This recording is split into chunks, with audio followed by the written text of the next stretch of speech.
ជីវិតមួយហ្នឹងស្អីក៏ពិបាកមែន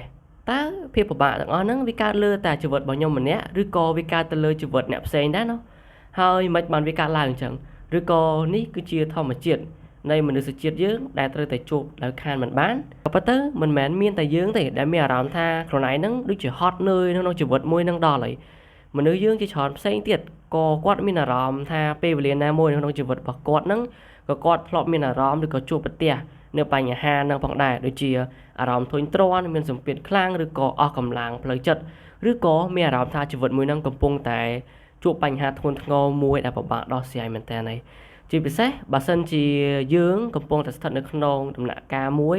ដំណាក់កាលរៀនសូត្រផងធ្វើការផងស៊ូដើម្បីរកលុយចំណាយទៅលើការរស់នៅឬក៏មានបន្ទុកផ្សេងៗទៀតលើសពីនឹងទៅទៀតដែលវាធ្វើយើងនឹងជួបបញ្ហាកាន់តែខ្លាំងទៅហើយ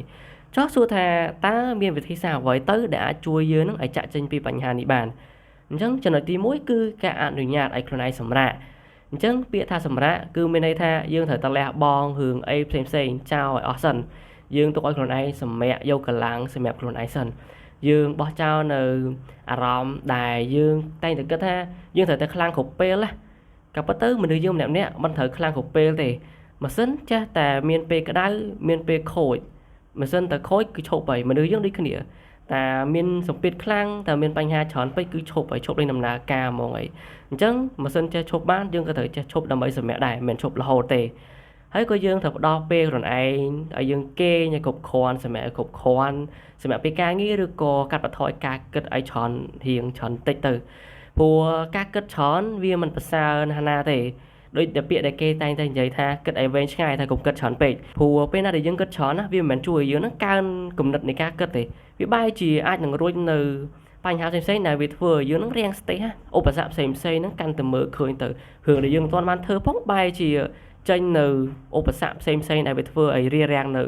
អីដែលយើងកំពុងតែធ្វើហ្នឹងឯងចំណុចទី2បំបែកបញ្ហាធំៗជាផ្នែកទូចៗអញ្ចឹងដូចដែលវីដេអូពីមុនដែលខ្ញុំធ្លាប់និយាយអញ្ចឹងថាពេលណាដែលយើងមាននៅបញ្ហាធំៗស្ដោះស្រាយយើងត្រូវតែអង្គនបញ្ហាហ្នឹងឲ្យខ្លាយទៅជាបញ្ហាទូចព្រោះពេលណាដែលបញ្ហាវាកាន់តែទូចទៅយើងងាយស្រួលនៅក្នុងការដោះស្រាយបញ្ហាហ្នឹងទេហើយកុំគិតថាបញ្ហាទាំងអស់ហ្នឹងត្រូវតែដោះស្រាយឲ្យបានក្នុងរយៈពេលមួយដែលយើងចង់បានហ្មងណាដោះស្រាយពេលមួយយប់ហ្នឹងឲ្យត្រូវតែរួចរាល់ទាំងអស់អត់កើតទេយើងត្រូវតែដោះស្រាយក្នុងរយៈពេលណាមួយដែលយើងកំណត់យើងត្រូវចែកគ្នាក្នុងការដោះស្រាយមួយទៀតទៅសួរខ្លួនឯងថាថ្ងៃហ្នឹងខ្ញុំអាចដោះស្រាយបញ្ហាអីគេខ្លះបានមួយនៅបានមួយរឿងនៅអញ្ចឹងបើសិនជាយើងដោះស្រាយបានមួយរឿងយើងគិតថាយើងនឹងអស់ចាយព្រោះយើងមិនបានដោះស្រាយសោះទេយើងបានដោះស្រាយខ្លះហើយយើងមិនបានទុកបញ្ហានឹងចោលរត់គេចទេគឺយើងបានដោះស្រាយហើយចំពោះចំណុចទី3គឺនិយាយជាមួយមនុស្សដែលយើងទុកចិត្តដូចជាមិត្តភ័ក្តិសមាជិកគ្រួសារឬក៏មនុស្សដែលយើងស្គាល់ដែលគេស្ដាប់យើងដោយមិនមានការវិនិច្ឆ័យមិនមានការបញ្ចេញមតិអីសោះ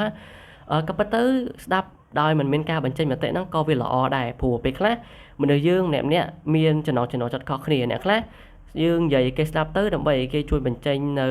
មតិយោបល់ក្នុងការដោះស្រាយបញ្ហាមួយហ្នឹងអ្នកខ្លះទៀតគឺគេនិយាយដើម្បីឲ្យម្នាក់ហ្នឹងចាំស្ដាប់របៀបដូចជួយបញ្ចេញនៅអារម្មណ៍មួម៉ៅឬក៏អារម្មណ៍ទុក្ខកង្វល់អីផ្សេងៗឲ្យម្នាក់ហ្នឹងជួយស្ដាប់ដើម្បីឲ្យខ្លួនឯងវាធូរស្រាលប៉ុន្តែត្រូវតែប្រកាសថាម្នាក់ហ្នឹងគឺជាមនុស្សដែលយល់ព្រមឲ្យយើងនិយាយឲ្យគេស្ដាប់ដោយមិនមានការវិនិច្ឆ័យគឺគេព្រមអង្គុយស្ដាប់ដោយមិនមានលក្ខខណ្ឌអ្វីទាំងអស់ចំណុចទី4គឺការថែរក្សាសុខភាពរាងកាយដូចជាការហាត់ប្រាណការដើរឬក៏ការចេញទៅក្រៅដើម្បីស្រូបឬក៏ទទួលបាននៅខ្យល់អាកាសផ្សេងៗនៅខាងក្រៅបរិយាកាសខាងក្រៅហើយការសិក្សាទៅលើផ្នែកផ្លូវចិត្តឬក៏រាងកាយរបស់យើងដើម្បីបំពន់ឬក៏ពង្រឹងនៅសុខភាពផ្លូវចិត្តរបស់យើងហើយនឹងចំណេះដឹងផ្លូវចិត្តរបស់យើងក៏វាមានតួនាទីសំខាន់នៅក្នុងការរក្សានៅទំនាក់ទំនងគ្នារវាងរាងកាយហើយនិងផ្លូវចិត្តផងដែរចំពោះចំណុចទី5គឺកុំប្រៀបធៀបខ្លួនឯងជីវិតខ្លួនឯងជាមួយនឹងអ្នកដទៃពេកព្រោះយើងដឹងថានៅលើបណ្ដាញសង្គម Facebook ភាគច្រើនគឺបង្ហាញតែរឿងណាមួយនៃជ្រុងណាមួយនៃមនុស្សដែលគេធ្វើបានប៉ុន្តែយើងអាចដឹងពីផ្នែកណាមួយដែលគេតស៊ូទេមានន័យថាគេបង្ហាញតែផលតែគេមិនបង្ហាញពីរបៀបទេរបៀបដូចនៅពេលដែលយើងឃើញណាគេម្នាក់ដែលគេជោគជ័យឬក៏ឃើញណាគេម្នាក់ដែលល្អយើងចង់ល្អដូចគេប៉ុន្តែសួរថាយើងដឹងអត់ថាមុននឹងគេល្អហ្នឹងមុននឹងគេធ្វើបានរឿងនឹងជោគជ័យសួរថាគេឆ្លងកាត់គេខ្លះគេខំមិនខ្លះគេពុះពៀមិនខ្លះដើម្បីទទួលបាននៅរឿងដែលគេចង់ធ្វើដើម្បីទៅដល់គោលដៅរបស់គេចំពោះចំណុចចុងក្រោយគឺជាចំណុចដ៏សំខាន់គឺរំលឹកខ្លួនឯងពីមូលហេតុសួរថាហេតុអីបានជាយើងត្រូវធ្វើរឿងហ្នឹង យើងត្រូវដឹងពីគោលដៅពីក្តីសម័យឬក៏មនុស្សដែលយើងស្រឡាញ់ដែលអាចជំរុញទឹកចិត្តយើងឲ្យយើងបន្តដំណើរបានពេលដែលយើងមានអារម្មណ៍ថាហត់នឿយពិបាកស៊ូលេងចង់បានឬក៏យើងចង់បោះបង់យើងត្រូវតែគិតថាដំណើរអីមួយដែលធ្វើឲ្យយើងនឹងយើងបន្តធ្វើជាមួយនឹងអាគោលដៅនឹងធ្វើរឿងនឹងដើម្បីបន្តទៅដល់អាគោលដៅដែលយើងបានដាក់ទុកនៅថ្ងៃខាងមុខហ្នឹងហើយយើងត្រូវតែ appreciate មួយខ្លួនឯងត្រូវតែមានមោទនភាពលើខ្លួនឯងថារឿងហ្នឹងខ្ញុំបន្តធ្វើមកយូរហើយសួរថាមិនបាច់ខ្ញុំត្រូវបោះបង់វាកើតមិនមានត្រូវបោះបង់ពាក់កណ្ដាលទេអញ្ចឹងទាំងតែខ្ញុំខំតន្តិចទៀតទៅរឿងហ្នឹងទទួលបានជោគជ័យហើយ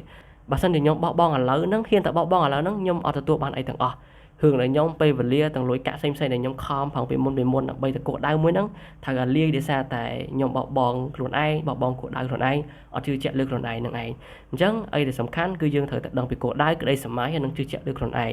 បើសិនជាគេមិនជឿជាក់យើងត្រូវតែហ៊ានជឿជាក់លើខ្លួនឯងបើសិនជាយើងអត់ជឿជាក់លើខ្លួនឯងទេអត់មានណាគេម្នាក់មកចាំជឿជាក់យើងទេអញ្ចឹងចំពោះវីដេអូថ្ងៃនេះខ្ញុំសង្ឃឹមថាអាចជួយទៅដល់មនុស្សដែលគាត់មានអារម្មណ៍ថាគាត់កំពុងតែហត់នឿយជាមួយនឹងជីវិតរបស់គាត់ជួបតែបញ្ហាអត់មានរីកចម្រើនអីសោះជួបបញ្ហានេះបញ្ហានោះជួបប្រទះគ្មានថ្ងៃឈប់គ្មានថ្ងៃសាកស្រានណាវាជួបតែបញ្ហាដែលធ្វើឲ្យវារាំងស្ទះទៅដល់គោលដៅរបស់គាត់នឹងឯង